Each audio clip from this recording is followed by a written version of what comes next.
अगर मैं यहाँ पे बात करूँ तो देखिए मैक्सिमम जो हमारे स्टूडेंट हैं वो आपका कौन है, वो कॉलेज गोइंग स्टूडेंट्स हैं। उनका अभी जो है वो ग्रेजुएशन चल रहा है, या कुछ लोग उसमें से क्या कर रहे हैं, तो कुछ लोग उसमें से जॉब कर रहे हैं। तो इसका मतलब है कि अगर आप एक नॉर्मल टाइम माने तो 9 बजे से लेके शाम को आपका जो 4 या 5 बजे तक आप मान के चलें, तो आपका जो है वो टाइम बिल्कुल आपका कॉलेज में क्या है, बिल्कुल व्यस्त है।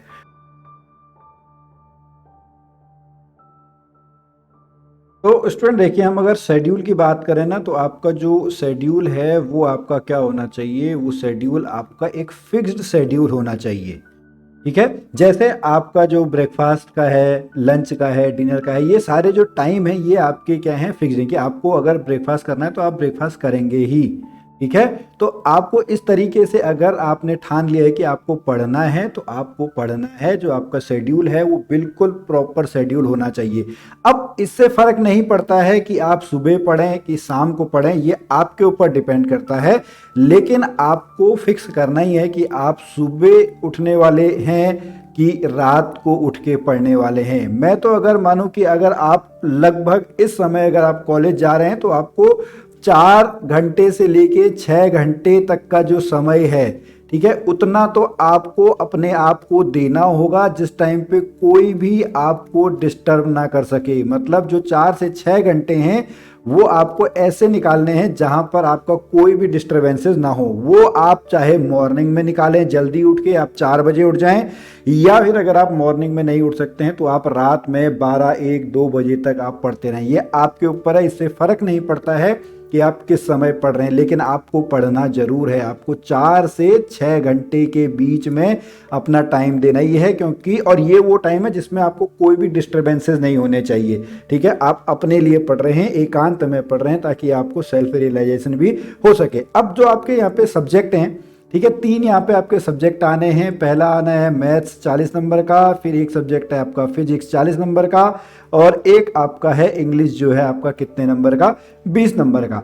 अब यहाँ पर अगर मैं आपसे बात करूं कि जो आपका ये मैथ्स वाला पार्ट है, ठीक है, अब ये आपको देखना है कि अगर आप 4 घंटे पढ़ रहे हैं, ठीक है, तो 4 घंटे में आपके पास जो है वो आप मैथ्स को अगर आप 1.5 घंटा देना चाहें, ठीक है, फिजिक्स को आप 1.5 घंटा देना चाहें, और इंग्लिश को आप फिर कितना दे सकते हैं, 1 घंटा दे सकते हैं। ठीक है, एक तो ये आपका टाइम शेड्यूल है, उसमें आप जिस तरीके से भी पढ़ना चाहें आप उस तरीके से पढ़ सकते हैं। 1.5 घंटा, 1.5 घंटा और 1 घंटा। उसके बाद अगर आप 5 घंटे देते हैं तो 5 घंटे आप ऐसे दे सकते हैं, 2 2 और 1 घंटा। ठीक है, फिर अगर आपको 5 घंटे में थोड़ा सा कोई भी एक सब्जेक्ट, चाहे मैथ्स हो या फिजिक्स हो, थोड़ा सा टफ लगता है, तो आप इस टाइम लिमिट को क्या कर सकते हैं, अगर आपको सपोज कीजिए मैथ्स टफ लगता है तो इसको 2.5 कर सकते हैं, इसको 1.5 कर सकते हैं, और इसको आप 1 आवर दे सकते हैं। तो इस तरीके से आपके फिर भी कितने हो गए, फिर से आपके जो है वो 5 घंटे हो चुके हैं। तो आपके सब्जेक्ट के ऊपर है कि आप किस समय पढ़ते हैं, इसको सुबह पढ़ते हैं, शाम को पढ़ते हैं, और किस तरीके से प्रैक्टिस करके पढ़ते हैं।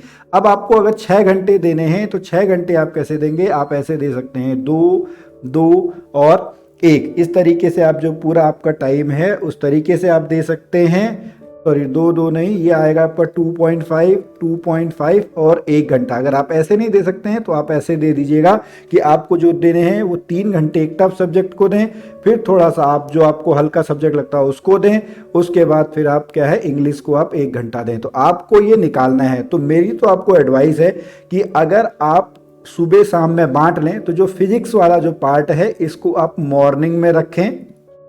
ठीक है, फिजिक्स वाला जो पार्ट है वो मॉर्निंग में रखें। इंग्लिश वाला पार्ट आप कभी भी डे टाइम पे या इवनिंग टाइम पे जो है उस टाइम पे आप निकाल लें, दोस्तों के साथ चर्चाएं करें या नेट से आप देख सकते हैं। ठीक है, और मैथ्स वाला जो टाइम है वो आप लेट नाइट रख सकते हैं, क्योंकि मैथ्स में आपको जो है वो प्रैक्टिस करनी पड़ेगी। तो इस तरीके से जो आपका टाइम शेड्यूल है उस टाइम शेड्यूल को आपको बांध के रहना है। ठीक है, तो आपको या तो मॉर्निंग में जाएं चाहे नाइट में जाएं, आपको 4 से 6 घंटे तो पढ़ना ही है। प्रॉपर जो डिटेल में आपको स्टडी करनी है वो ऐसे करनी है। अब साथ में मैं आपको बता दूं कि जब भी आप पढ़ें तो आप नोट्स ले लें, आप नोट्स बनाएं। ठीक है, नोट्स आप कैसे बनाएंगे, देखिए पहला तो आप हर सब्जेक्ट के लिए एक एक जो कॉपी है वो बना लें। प्लस फिजिक्स के लिए मैं आपको एडवाइस दूंगा कि फिजिक्स के लिए आप क्या करें, एक छोटी सी आप 10 रुपए की एक कॉपी ले लें, और उसमें जो फॉर्मूले हैं, ठीक है, वो फॉर्मूला लिख लें। कहीं से कोई शॉर्ट ट्रिक आपको मिल जाती है, वो शॉर्ट ट्रिक आप वहां पर लिख सकते हैं, या कोई जैसे आपका कंफ्यूजिंग सा जो क्वेश्चन है वो आप वहां पे लिख सकते हैं। तो एक आपको क्या करना है, फिजिक्स के देखिए नोट्स तो आपको बनाने ही है साथ में एक अच्छी कॉपी में, और मैं आपको यहाँ पे एडवाइस करूंगा कि एक आप अच्छी कॉपी ले लें। आप वो 10 रुपए वाली जो रफ कॉपी होती है वो ना लें, जो आपका पन्ने जिसमें आपका ब्लैकिश कलर में होते हैं वो ना लें, एक साफ पन्नों वाली कॉपी आप ले लें ताकि आपका पढ़ने में मन लगा रहे। नोट्स में अगर फिजिक्स की बात करूं तो एक 10 रुपए की आप कॉपी लेके उसमें जो इंपॉर्टेंट जो फॉर्मूले हैं वो आप लिखें, शॉर्ट ट्रिक लिख सकते हैं, और जो कंफ्यूजिंग से आपके जहाँ पे कंसेप्ट होते हैं कि किसमें कुछ प्रॉब्लम है तो वो आप वहां पर उसको नोट कर सकते हैं, और इसको फिर आप क्या करते रहें, इसको आप रिवाइज करते रहें। यही हमारा अगला पॉइंट है, आपको रिवीजन के लिए टाइम देना ही है। आपको जो अपना शेड्यूल बनाना है उस शेड्यूल में आपको करना क्या है, आपको डेली बेसिस पे भी रिवीजन करना है। सपोज कीजिए मैं आपसे बात करूं कि आपने लगभग जो 1.5 घंटे का टाइम दिया है, ठीक है, उस 1.5 घंटे के टाइम में आप जो लास्ट में जो 20 मिनट्स हैं, ठीक है, मतलब आप 1 घंटे के करीब आप पढ़ें, और लास्ट के जो 20 मिनट हैं, ठीक है, उसको आप किसके लिए रखें, उसको आप उसको रिवाइज करने के लिए रखें। ये डेली बेसिस पे आपको करना है।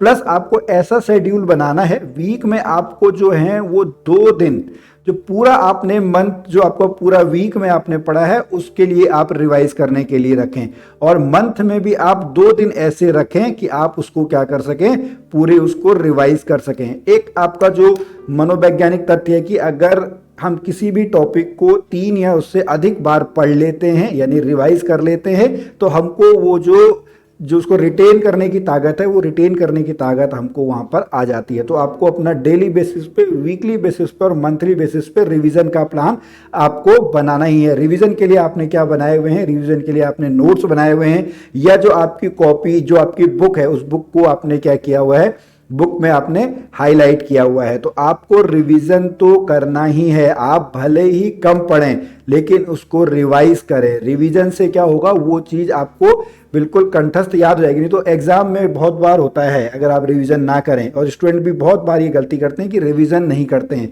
तो रिवीजन नहीं करने का क्या नुकसान होता है, एग्जाम सेंटर में आपको बैठ के लगता था हाँ पढ़ा तो था, कहाँ पे पढ़ा था, लेकिन वो आपको उस समय याद नहीं आ रहा था। तो आपको रिवीजन तो अपने स्टडी टाइम पीरियड में डालना ही डालना है। उसके बाद आपको करना क्या है, वीकली बेस पे आपको मॉक टेस्ट देने ही हैं, एमसीक्यू आपको करने ही हैं। आप संडे का जो आपका टाइम है या जो भी आप एक डेट चूज कर ले, उसमें आपको जो पेपर है वो 2 घंटे से 2 घंटे तक आपको एक प्रॉपर आपका टेस्ट होना है।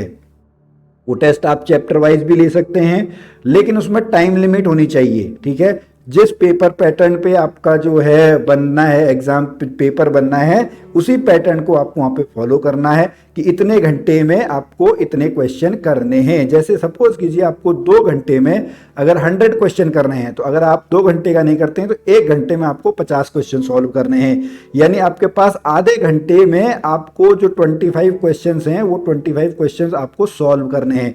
प्लस उनको आपको फिर से क्या देखना है, आपका सॉल्यूशन देखना है, और उस सॉल्यूशन को फिर से आपको क्या करना है, समझना है। तो आपको इस तरीके से जो प्रॉपर शेड्यूल है वो आपको यहाँ पे बनाना है। अब मैं थोड़ा सा आपको अगली टिप बताने से पहले मैं आपको रिवाइज करता हूँ। आपको करना क्या है, एक प्रॉपर शेड्यूल बनाना है। 4 से 6 घंटे आपको पढ़ना ही पढ़ना है, जहाँ पे आपको कोई भी डिस्टर्बेंसेस ना हो, चाहे मॉर्निंग में पढ़ें चाहे नाइट में पढ़ें। इस तरीके से आप अपने टाइम शेड्यूल को बांट सकते हैं। फिजिक्स और मैथ्स को आप इक्वल टाइम दे सकते हैं, या जो आपको थोड़ा सा टफ लगता हो उसको आप एक्स्ट्रा ले लें टाइम, ठीक है। 4 घंटे के हिसाब से ये है, 5 घंटे के हिसाब से ये है, 6 घंटे के हिसाब से ये है। इसको आप बिल्कुल बड़े ध्यान से देख सकते हैं, ठीक है। फिर आपको नोट्स जरूर बनाने हैं, नोट्स से आपको चीजें याद हो जाती हैं। फिर आपको रिवाइज तो करना ही है, डेली बेसिस पे करना है, वीकली बेसिस पे करना है, मंथली बेसिस पे करना है, और उसके बाद आपको वीकली जो है वो मॉक टेस्ट देने हैं, एमसीक्यू टेस्ट आपको देने ही देने हैं। अब मैं आपको जो कुछ बोनस टिप्स हैं वो बता दूं। आपको करना क्या है, आपको अपना जो सिलेबस कंप्लीशन है उसको ट्रैक करना है। बहुत सारे स्टूडेंट ये गलती करते हैं।